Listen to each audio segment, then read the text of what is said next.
your face. We're live. Do you want to stick your face in there? Oh, yeah. Hey. Yeah, show that you're here. I'm apparently here too. Hi. Happy Friday, you guys. I want to introduce you to Vinny. It's not her real name, but I'm not good at her real name. What is it? It's Vinnery. Vinnery. And I don't totally know where this is going to go, but it's a God story. So I thought I would just share how I met her.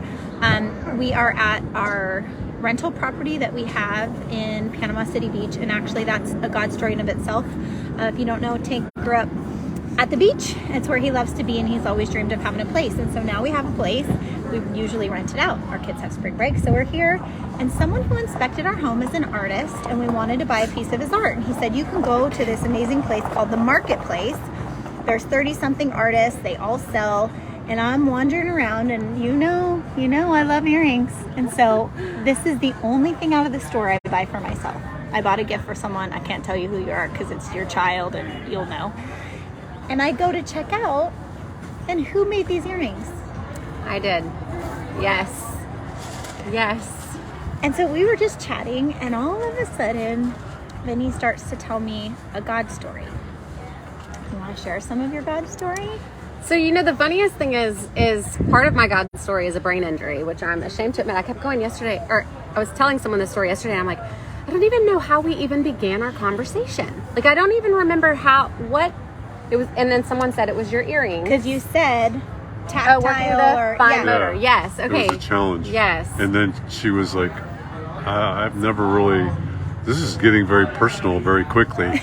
I know. I was telling my whole life story right there. It's so many things were just pouring out that God had done in my life.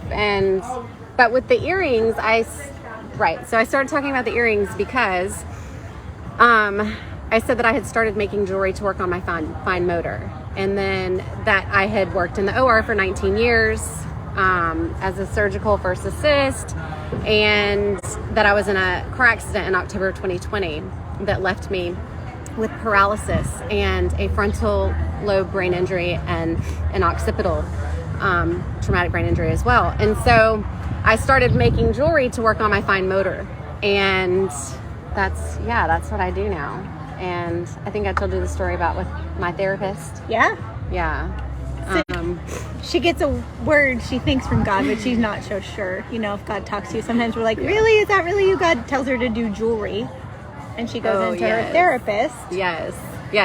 So the morning I'm getting ready for therapy, I'm like, Lord, I keep getting disappointed. I keep getting discouraged because every 6 weeks they tell me I'm not going to go back to delivering babies, to doing C-sections and gynae surgeries anymore. And so I kept asking him to give me what his will is, to speak to me. And I'm steadily getting ready, and he says, make jewelry. And I'm like, no, you don't want me to make jewelry. Now, do we not all do that? When God tells us something, we're like, no, I don't think that's you, really. I'm asking you, and I hear it, but I don't really think it's you. I don't like it. No, I don't like it. No. So I'm like, you don't really want me to do that. And he even gives me the name. And I'm like, that's not even biblical. Who am I talking to right now? Because that's not even a biblical name. I would think that if you want me to do something, it would be biblical. And so anyways, so I get to therapy, and I go to get out of the car, and the last thing I say to God is, please speak loudly. Like, I need you to speak loud to me. I need to know what you want me to do from here on out. And I get to my very first therapy of the day, which is occupational therapy. And my occupational therapist says to me, who is now, we are best friends, and she says to me, I've never done this before, but I woke up this morning and I was thinking about you. And I think maybe we should make jewelry for your therapy today to work on your fine motor. And I immediately burst into tears, and she's like, oh no, if it's stupid, if you don't like that idea, we don't have to do it. And I'm like, no, you don't understand. And so I've just run with it. And God has just brought people into my life, and he's done such amazing things. And I think part of my process, what I've learned is he slowed me down a lot in order that, because we go so fast in life that we miss things that he's trying to put in our face because we're going so fast. And I really believe that that's Satan robbing us of our time, right? And so sometimes that's what he has to do. He tried to slow me down before it, and then he's like, okay, you're not listening to me, so unfortunately I'm just going to have to allow something to happen to slow you down a little bit. So Yeah. It's so we were talking about that, and when she said First Assist, I was like, wait a second. So we were talking about medical missions and Craig, and we just started sharing with her about mission work, and she's like, I did mission work, and and then she says, I'm going to start a podcast, and Craig's like, I'll be on your podcast, and so. But the craziest thing is that morning. So we have to go back. Okay. So that morning, part of my prayer that morning was, well, okay, let's go back a little bit. God had told me that he wanted me to do a podcast, and he wanted me to specifically name it. So did I say the name? Yeah, say it. It's hers. She owns it. Okay, so But God. And so I started, I got the computer, I started the process, but I have no idea what I'm doing. So I kept praying, Lord, sporadically, send someone to me that's going to be able to help me with this. And so my specific prayer the morning they came in was, Lord, send people to me that know what to do and can help me get going. And then when we start talking about podcasts, and he's like, oh, well, not only do they love Jesus, which I love when God does that, brings sisters and brothers together for stories, but then we start talking podcasts. Well, and I mean, Craig, if you follow Craig's social, he's here actually. Yeah, man. Just on the top of my head. Well, some did. Some Your people nose have a added little on. bit, yeah. So he's working on his Audible right now, and he's taken over my side of the closet. It's very painful because it has closed, so it absorbs sound. And he's gotten really good. And he used to do voiceover, and so he's learned all these things of what to sound like, how to record, how to edit, all these different things. And so it's not an You accident. make it sound like it's going to sound good. I'm not sure about that. It's gonna sound great, but he's refining that as well. Because Craig, can I share what you asked to do? Sure. So he It's in the came to book. me. Okay. No, it's different than the book. He came to me 2 months ago, and he's like, "We should do a podcast." And right away, I was like, "No, we should not do a podcast." Wait, how long ago was it? 2 months. Oh my gosh. And I was like, "No, we should not do a podcast." And then I came back to him, and I was like, "Okay, if you want to do a podcast, we have to do this seriously. We have to have content ahead of time, and what's your focus? We have to dial in who our audience is, right? Because we talk about a lot of different topics, but you need to really have a niche here." And so it's just funny because as it's evolving and different people, and so he actually has this book that has come with what he's recording for the Audible on doing podcasts and doing them well. And so he's teaching me, and if you know Craig, he's not a tech guy. That's not his thing. He's just laughing. It's true. And so God has a sense of humor. He does. But the other fantastic thing is, we're not local. She is local. She's already invited us to what used to be their beach church, and now it's at a different church. And I see some of you on here, you're our church family. We helped start a church in a barn and built it up, and we love the Lord, right? You need to find a community to be with. So her husband says, well, let's go meet at this place called Ben's. So we walk in. My love language is iced coffee. So I go get a coffee, and I'm walking by, and there's this sign that says, warning, spontaneous worship music might erupt or something. And there's just a piano in the middle of this surf coffee shop. And the guy thought I was looking at candles. So he starts talking to me, and I was like, oh no, I'm looking at your sign. And he's like, oh yeah. And he has a prayer shawl in his hand. He's like, oh yeah, we have people all the time. I get drums out. If you want to worship, I said, well, I'll worship, but you don't want me leading. That's not the gift God gave me. So he starts pretty much prophesying in the middle of the thing. And I said, hold on. Can you talk to my husband? We're outside. So he comes, sits outside, and then he shows up, and I was like, what's happening here? I don't know. God is doing stuff in Florida, you guys. And he's doing things everywhere. That's the reality. And so if you are open to the opportunity of conversation and seeing people, and I think this is what you were saying about God does want us to slow down. Sometimes we have to slow down to speed up. And I feel like all of last year, my verse I kept getting over and over was stand, just stand. Where if you know me, I'm as type A as they come. Just stand, let God do it. You don't have to be doing it. And if we can't listen, if we don't listen, he will make it happen. And so in those pauses, in not being rushed, you're able to have these conversations. There's a young man here, he's completely drunk, and I think he's high too. And he didn't recognize me at first. And I said, hey, good morning. And I know where he works because I've been buying fresh fish from him every single day that I've been here. And he lit up. We had a conversation with the owner about he needs to be here, and he is lost, and he is going to be found. So you guys, we are so connected. And it's 11:30 in the morning and he's drunk. So that tells you. Oh, yes, He's that's hurting. horrible. He's seeking. And there's a lot of He's a that here, pro. unfortunately. Is there a Yeah, lot? There's a lot of drugs. that. Yeah, Mhm. I figured. Yeah. It's party central. I think a lot of people run away from, and I think we're all a little bit guilty of running away instead of running to God. And Florida is definitely the hub for that. When something's hurt somebody or they're in a bad place, they run away and they come here and think it's going to be happy, but then they just kind of drown their sorrows. How long have right? you lived here? I moved here when I was 9. Okay, so long time. Yeah, long time. I'm an old lady. No, she's not. And actually, 24. 44, and so I've been here since I was 9. the day Yeah. I met her, she was dressed up like a mermaid, by the way. It was International Mermaid Day, and the name of my store is Simply Mermazing. How can I not go big, right? It was ridiculous. I had a mermaid tail and everything. It was crazy. But And it was a big hit. So always, I'm a huge fan of supporting local artisans. And I think, Craig, do you want to say something? Because you have a Bible verse up, I see. Yeah, so the owner had a shirt on and it was There. Ezra. Like the police and the CB radio operators would say 10-4, which means okay. But it was Ezra 10-4, which is arise or get up. This matter belongeth unto thee. Translated from King James. For this matter is your responsibility. We also will be with thee. Be of good courage and do it. It's like a Nike ad, right? Nike. So get up. Just do it. Do it. Just do it.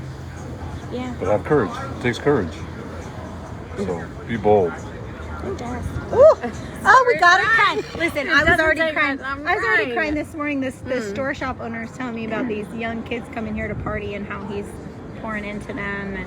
And I was so excited to meet her and just wanted to have her share a little bit of her story because I think it's so profound and the way God is using you and not the direction you had for your life. Yeah. Right? Like we have a plan and we want God to fit in it. And he's like, yeah, no. right. And I think sometimes he puts us in a place, and Satan will discourage us. Like for instance, this morning, my hands fail me a lot. They don't work the way they used to. They're quite weak. And I couldn't even open juice. Like for my baby, I couldn't even get it open. I was so frustrated, and I was so frustrated this morning. And then I started having to delete things on my phone because the storage was full, right? And I'm going back through videos of me with paralysis and learning all the things. And I thought, wow, you know what? And I asked God's forgiveness, and I thought, it's apple juice.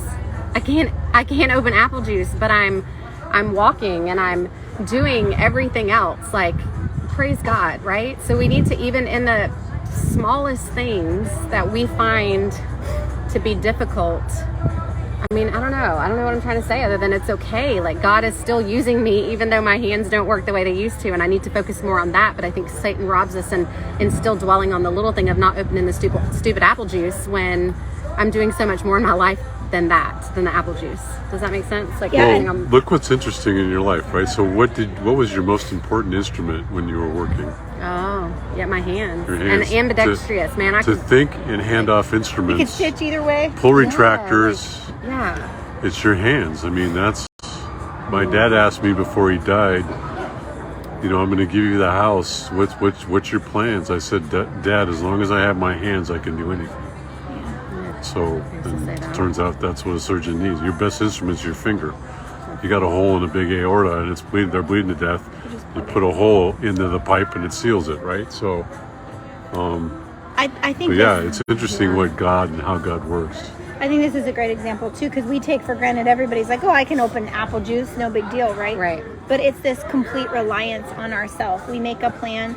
We rely on status, what our gifts and talents are what's in our bank account, all these things. And, last night I was having a freak out about a really big bill, right? Mm-hmm. Like and then I literally, have there's 2 really cool books by Sean Bowles. If you follow him, BOLZ, he's a kind of a prophetic pastor.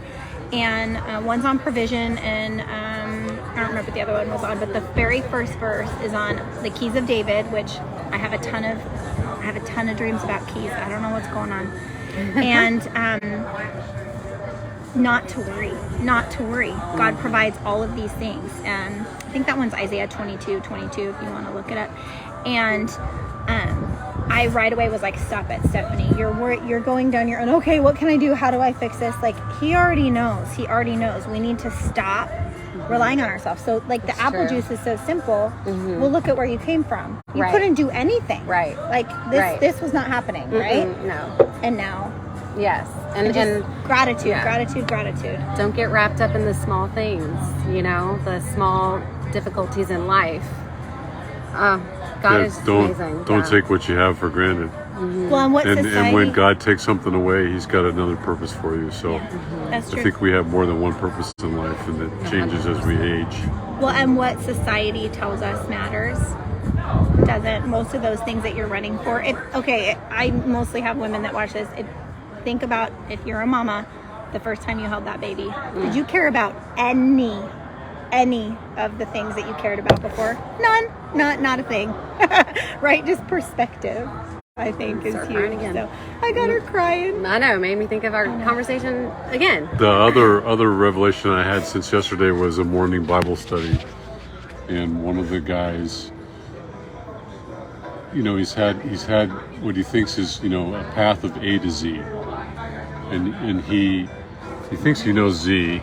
It's gonna overheat. But I'll tell you that God gives you A, and then you think you're close to Z, but really you're probably at D.